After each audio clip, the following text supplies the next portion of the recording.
This is a free sample of the book Benefit from Your Breakup by Cairo Copeland. First half of this book is posted right here on YouTube, free for everyone to listen to.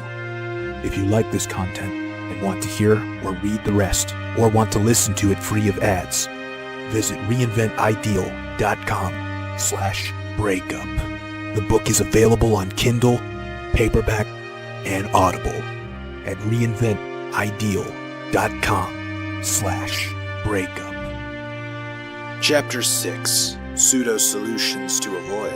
In the aftermath of your breakup, you'll search for answers, or may even receive unsolicited advice from well-meaning friends. But quite often the solutions they offer, as well as what online articles on the subject promote, are as bad as seeking reunion with her or revenge against her. When you are given advice like the following, do your best not to take it. Venting. They tell you to vent your anger out. Get a punching bag. Scream some death metal. Also, let the tears drop. You've got to get it all out, they'd say. This advice is deadly to the mind and toxic to your personality. Never follow it. They say, if you vent your anger, it will reduce the stress caused by holding it in and prevent you from lashing out at others you'd regret lashing out at. But at its core, what is venting? It's complaining, albeit justified complaining. The problem with complaining is that once you start doing it, you are more likely to keep doing it. Aggressive behavior and negative vibes will increase over time when you let this beast off the leash. While the punching bag, stress balls, screaming into a pillow may feel great at the moment, it's never great enough to no longer need to do it. Further, it is surrendering your power to the person that hurt you. If Jason gave in to his anger, he'd be right back under Katie's spell. The anger was a result of her actions, and acting on it meant his thoughts continued to dwell on her, which only bred more anger.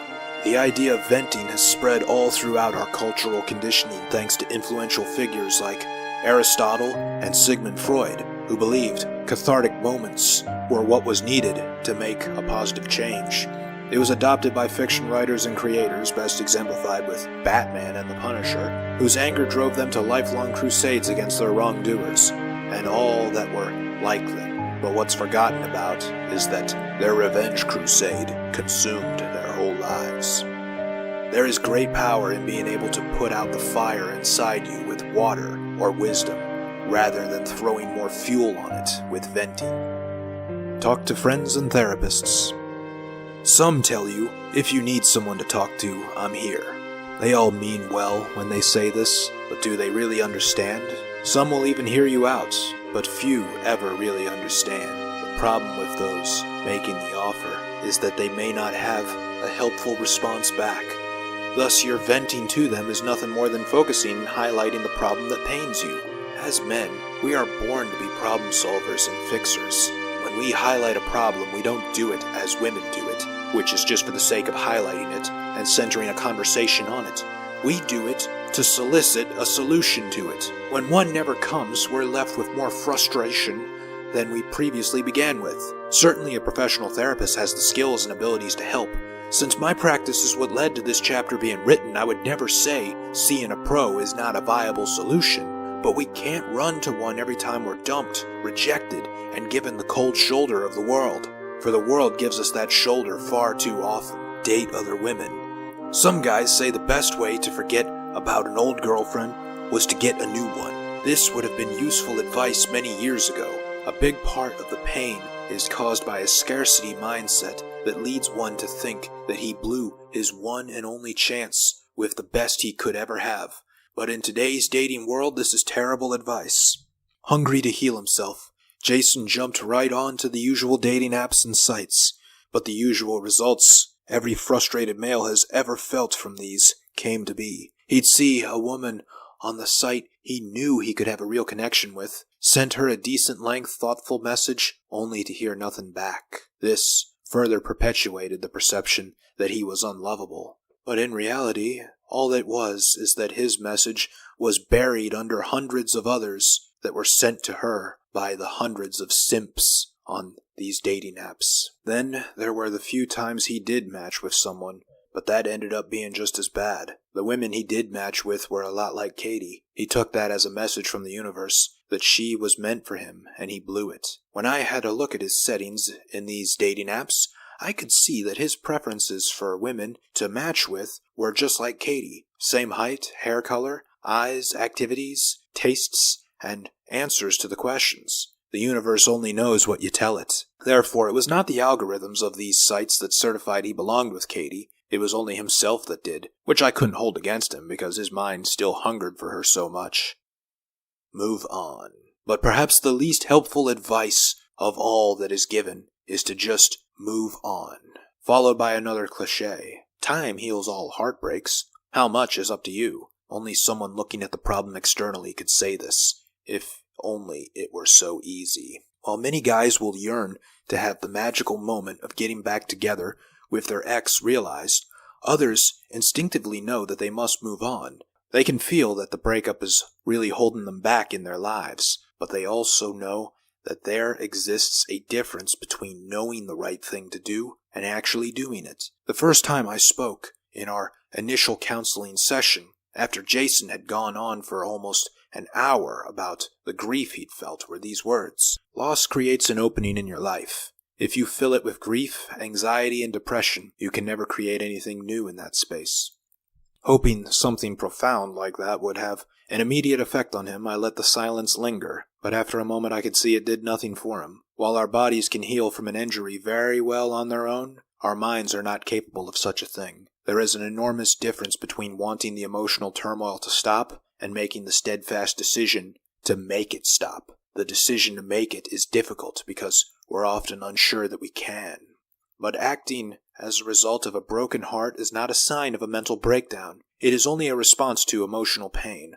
When this pain is gone from our hearts and minds, our more stable self can return. That is what Jason needed to be reminded of, who he used to be. The mind, however, does not allow this so easily. It is governed by imperatives of protection. It will work against you every step of the way. It will find ways to justify the urges and continuing the habits that set us back. Main takeaway. These are all the things that you should not do.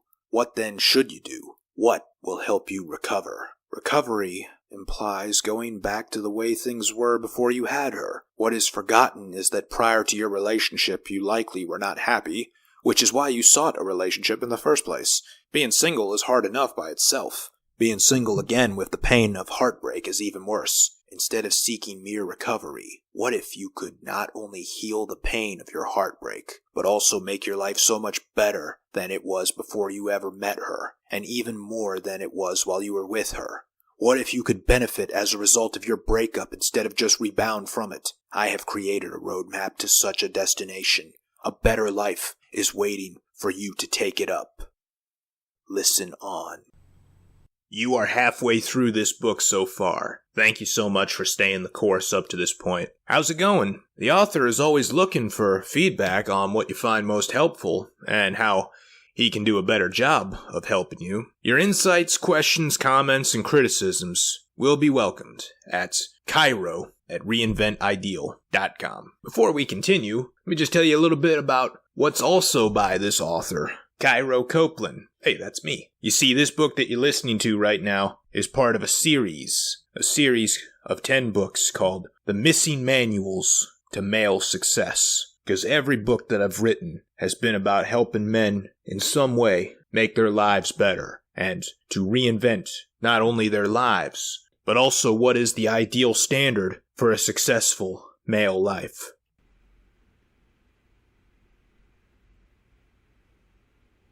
And that is the series, The Missing Manuals to Male Success. All of these titles are available in paperback, on Amazon's Kindle, and on Audible. And you can buy the entire series all at once at reinventideal.com/series. Thank you very much for listening. Now, let's get back to the book that you already bought. How to Talk to 9s and 10s, The Social Intelligence to Connect Emotionally with a Woman. Do you freeze up when you see a hot girl? Do you struggle with knowing what to say to her? Or fear running out of things to say? Do you yearn to attract women through conversation? All of these problems are 100% fixable. What if you could start a conversation with any woman at any time, anywhere? What if you never ran out of things to say to keep the conversation going without boring or annoying her? What if you could captivate a woman's attention easily and connect with her emotions effortlessly? What if you could flirt her up without creeping her out? That would be a more ideal life, wouldn't it? I'm telling you that all of this is 100% possible. How to Talk to 9s and 10s will show you step by step how to accomplish this with a proven system that goes from opening to flirting to closing. You'll discover how to effortlessly start a conversation with any woman you want, the fastest way to find out if she likes you, shortcuts to get past small talk, how to never run out of things to say, how to flirt her up without creeping her out, the way to ask for a date that she can't say no to, how to emotionally connect with her, and the one thing that separates the studs from the simps. With actionable advice and step-by-step instruction, you can immediately put it into practice and start having better conversations with beautiful women today. Develop the superpower that gives you an unfair advantage in today's brutal dating environment. Get ready to become the man other guys are envious of, the man with unlimited options, the man that women are deeply addicted to, becoming the socially intelligent man women want to meet. How to Talk to 9s and 10s. Pick up your copy at reinventideal.com/talk. Man's Guide to Making Male Friends. Cultivating male friendship and making friends as an adult for men. What if you weren't the only guy that had trouble finding quality guy friends and keeping them in your life? More than likely you're not. Heterosexual males today are the loneliest demographic. Tragically, they are the ones that would benefit the most from friendship as they suffer from higher cases of depression and suicide. But isn't it just so awkward to go talk to another guy you don't know and try to be his friend? Sometimes, doesn't it make you feel girly to want to be closer to other guys? You're not alone. But what should men do? This book will show you how to fill this void in your life without awkwardness, looking silly, feeling gay, or embarrassing yourself. In the book, I will show you where to find high-quality men to befriend, the scientific formula that forges loyal friendships, a set of standards to ensure depth to your relationships, overcoming social barriers, optimally prioritizing and organizing the people in your life, and what a male friend can do for you that a woman cannot, not even your girlfriend. I've worked with hundreds of men and helped them achieve living their best lives. Many of those clients were socially isolated and without guy friends as well. So in this book, I will share my wisdom of all the case studies that I've worked on with you. I will outline solid methods and practical advice for the lonely, forgotten man to expand his social circle. A better life with brotherhood is just a click away at reinventideal.com/friends.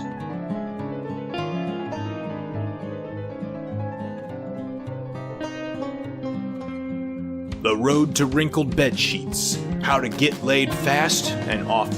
What does it take to get beautiful women in bed quickly? Discover for yourself the proven, repeatable process that gets her eager for bedroom fun within hours of meeting you without lying, spending lots of money, or going to shady clubs late at night. Many guys get manipulated by the possibility of sex into doing things they don't want to do. But now, you can be at ease with the certainty of sex before the night is over. In this book, you will discover, step by step, how to go from the first date to the bedroom by the next date with the system that works for all life stages and situations. The specific words to say to get her interested and invested in having sex with you. The best ways to handle objections and protecting yourself from drama and false accusations of misconduct.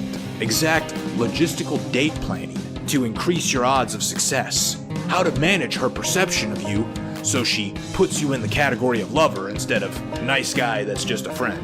The 8 motivations women have and the 4 necessities they require to give you the sex that you want. Shortcuts and dating hacks that save you time, energy, and money in this pursuit. I will also show you how to avoid the most common mistakes that most guys make, which turn her off and ruin the night.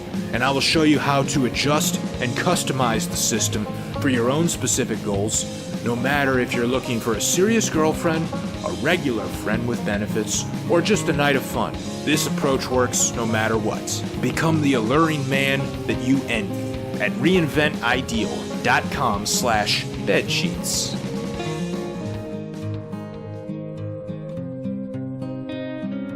Thank you for listening to this free sample of the book Benefit from Your Breakup by Cairo Copeland.